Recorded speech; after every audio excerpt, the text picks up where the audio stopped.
Rosa Louise McCauley Parks, 1913 to 2005, was once an African-American civil rights activist and seamstress whom the U.S. Congress dubbed the mother of the modern-day civil rights movement.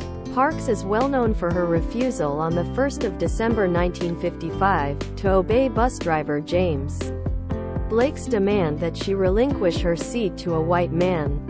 Her subsequent arrest and trial for this act of civil disobedience brought about the Bernard Law Montgomery bus boycott, one of the greatest and most profitable mass actions towards racial segregation in history, and launched Martin Luther King Jr., one of the organizers of the boycott, to the forefront of the civil rights movement. Her position in American records earned her an iconic fame in American culture, and her moves have left an enduring legacy for civil rights actions around the world.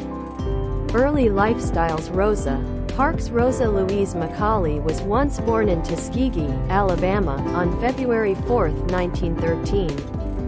Her ancestors blanketed each Irish-Scottish lineage and additionally a splendid grandmother who used to be a slave. She attended nearby rural schools, and after the age of 11, the industrial school for girls in Montgomery. However, she later had to decide out of faculty to appear after her grandmother. As a child, Rosa grew to become conscious of the segregation which was once deeply embedded in Alabama. She skilled deep-rooted racism and grew to be mindful of the exceptional possibilities confronted by means of white and black children. She additionally remembers seeing a Ku Klux Klan march go previous her residence, the place her father stood outdoor with a shotgun. Due to the Jim Crow laws, most black voters had been officially disenfranchised. In 1932, she married Raymond Parks, a barber from Montgomery. He used to be lively in the NAACP, and Rosa Parks grew to be a supporting with fundraising and different initiatives. She attended conferences defending the rights of black humans and in search of to stop injustice. Montgomery bus boycott. After a day at work at Bernard Law Montgomery Fair branch store, Parks boarded the Cleveland Avenue bus at around 6 p.m. Thursday, 1 December 1955, in downtown Montgomery. She paid her fare and sat in an empty seat in the first row of seats reserved for blacks in the colored section, which used to be close to the center of the bus, and without delay at the back of the 10 seats reserved for white passengers. Initially, she had not seen that the bus driver was once the equal man, James F. Blake, who had left her in the rain in 1943. As the bus traveled alongside its everyday route, all of the white-only seats in the bus crammed up. The bus reached the 0.33 give up in the front of the Empire Theater, and quite a few white passengers boarded. Rosa Parks. In 1900, Bernard Law Montgomery had surpassed a metropolis ordinance for the reason of segregating passengers by using race.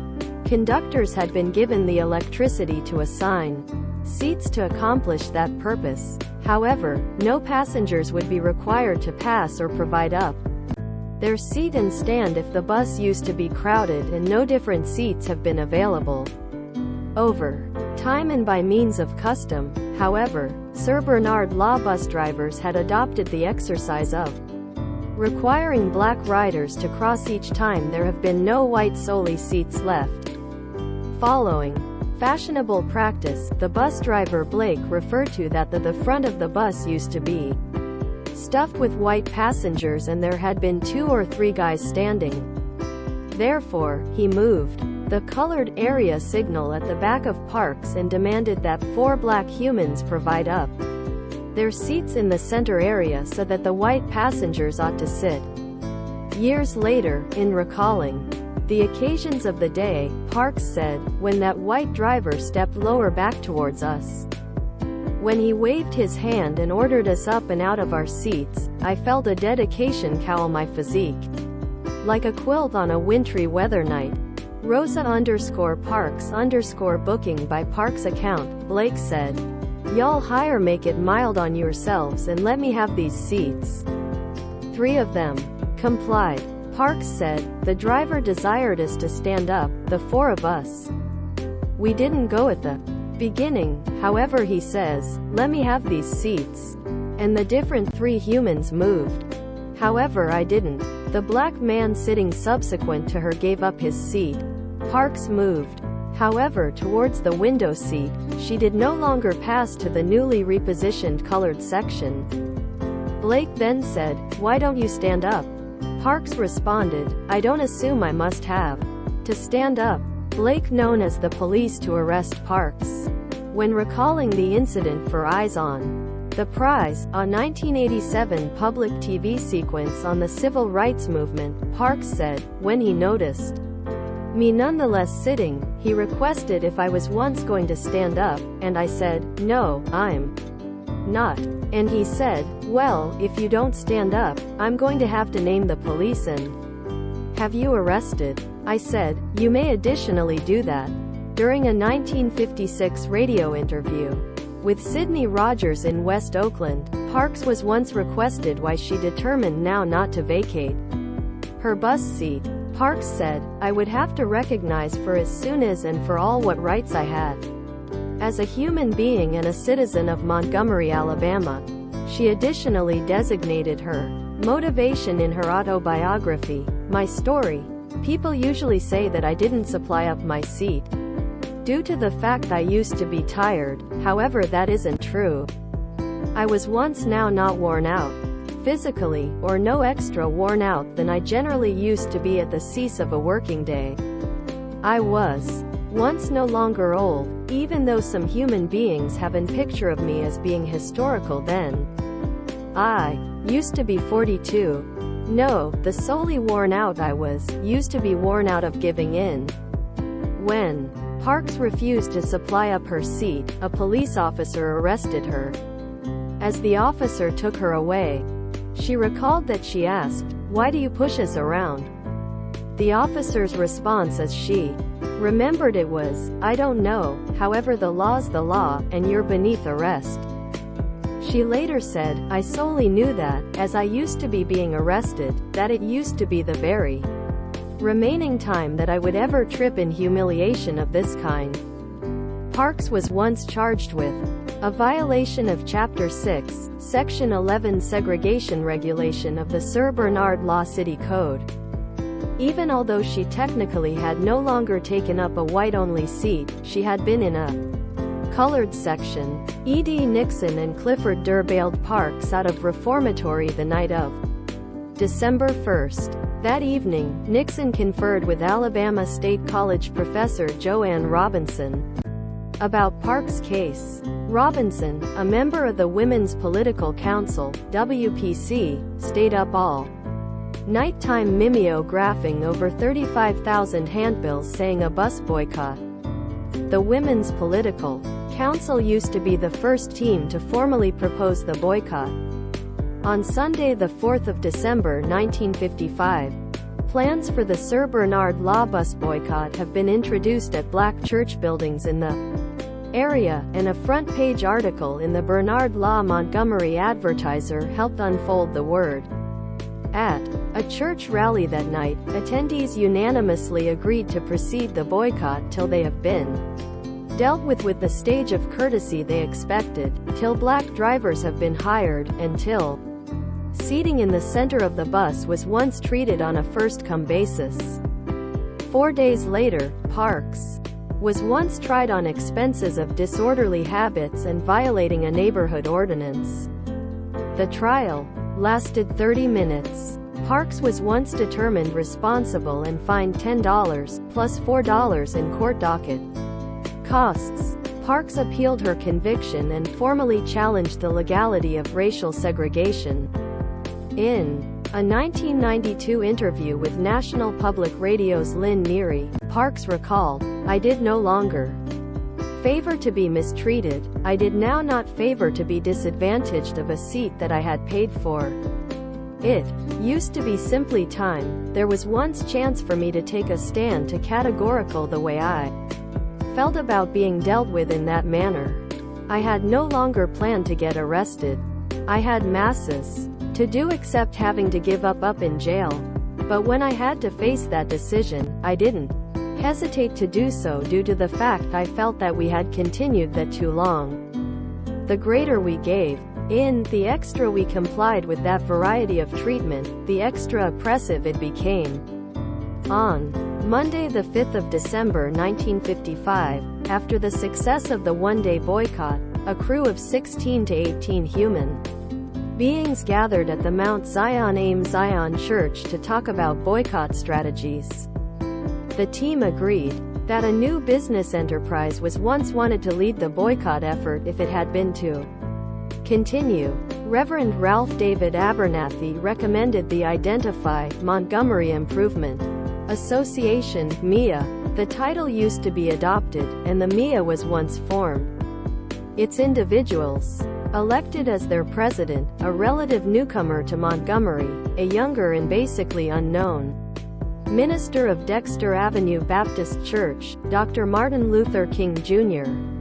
That Monday night, 50 leaders of the African American neighborhood gathered to talk about the applicable moves to be taken in response to Parks' arrest. E.D. Nixon said, "My God, appear what segregation has put in my hands." Parks was once the best plaintiff for a check case towards town and country segregation laws. While the 15-year-old Claudette Colvin, unwed and pregnant, had been deemed unacceptable to be the core of a civil rights mobilization, King noted that Mrs. Parks, on the different hand, used to be viewed as one of the greatest residents of Montgomery, not one of the best Negro citizens, however one of the greatest residents of Montgomery. Parks used to be securely married and employed, possessed a quiet and dignified demeanor, and used to be politically savvy. The day of Parks' trial, Monday, December 5, 1955, the WPC allotted the 35,000 leaflets. The handbill read, "We are asking each Negro to remain off the buses Monday in protest of the arrest and trial. You can have the funds for to remain out of faculty for one day. If you work, take a cab, or walk. But please, adolescents and grown-ups, don't experience the bus at all. On Monday, please remain off the buses Monday." Rosa Parks on a bus after the segregation regulation was once lifted. Rosa Parks on a bus, December 1956, after the segregation regulation was once lifted. It rained that day, however the black neighborhood persevered in their boycott. Some rode in carpools, whilst others traveled in black-operated cabs that charged the equal fare as the bus, 10 cents. Most of the rest of the 40,000 black commuters walked, some as some distance as 20 miles. In the end, the boycott lasted for 382 days. Dozens of public buses stood idle for months. Severely adverse the bus transit company's budget till the regulation requiring segregation on public buses used to be lifted. Some segregationists retaliated with terrorism. Black church buildings have been burned or dynamited.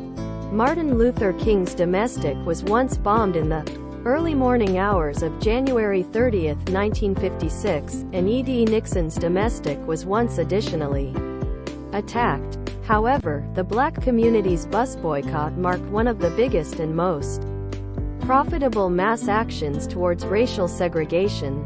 It sparked many different protests, and it catapulted King to the forefront of the civil rights movement. Through her function in sparking the boycott, Rosa Parks performed a necessary phase in internationalizing the focus of the plight of African Americans and the civil rights struggle. King wrote in his 1958 e-book Stride Toward Freedom that Parks' arrest used to be the precipitating factor, instead than the cause, of the protest. The motive lay deep in the file of comparable injustices. Actually, no one can apprehend the motion of Mrs. Parks until he realizes that eventually, the cup of staying power runs over, and the human character cries out, "I can take it no longer." The Sir Bernard Law Bus boycott was once additionally the suggestion for the bus boycott in the township of Alexandria, Eastern Cape of South Africa, which was once one of the key activities in the radicalization of the black majority of that U.S.A. beneath the management of the African National Congress. Rosa Parks. After the boycott, Rosa Parks grew to become an icon and main spokesperson of the civil rights movement in the U.S. Immediately after the boycott, she misplaced her job in a branch store. For many years she labored as a seamstress. In 1965, she was once employed via African-American U.S. Representative John Conyers. She labored as his secretary till her retirement. In 1988, Conyers remarked of Rosa Parks, "You handled her with deference due to the fact she was once so quiet, so serene, simply a very unique person." CNN, 2004, awards. Some of the awards Rosa Parks received. She used to be chosen to be one of the humans to meet Nelson Mandela on his launch from jail in 1994. In 1996, she was once awarded the Presidential Medal of Freedom from President Bill Clinton. In 1997, she was once awarded the Congressional Gold Medal, the absolute best award of Congress.